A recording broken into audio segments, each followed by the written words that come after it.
So given the profound distrust that you say exists between farmers and the government, what in your view is the way forward?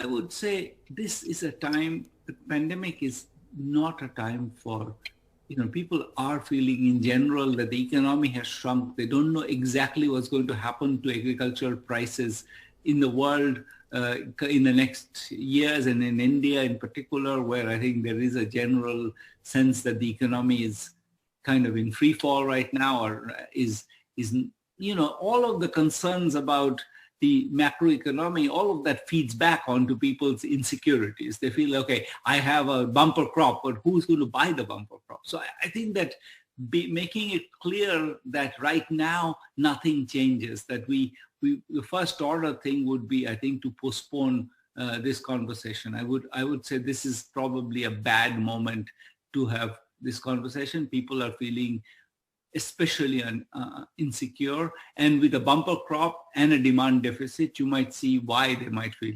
insecure. So I do feel that maybe it's a good time for the government to say, okay, fine, we hear you. It's not, we don't agree, but we hear you. And let's right now we're going to withdraw the bills. We'll bring them back after we have more discussion and more parliamentary discussion. I think the parliamentary discussion helps partly by creating, it gets buy-in from the MPs, and they then go back and they kind of negotiate, and they come back, hear what the pushback is, and that process is important. I think more discussion in general would help.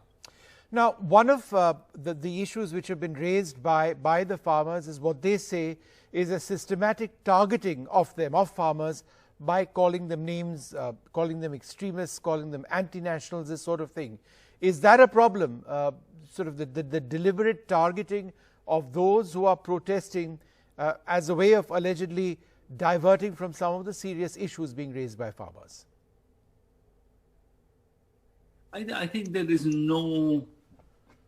I think what the farmers are doing is acting on their very simple economic interest, to say that, that this is, whether this is fully understood, whether the farmers are entirely right about the threat, whether the government is not going to eventually compensate them. But let's have those pieces spelled out. I don't see a reason to throw accusations till there is if this was completely, it's very understandable what the farmers are saying. They're saying, we like the status quo.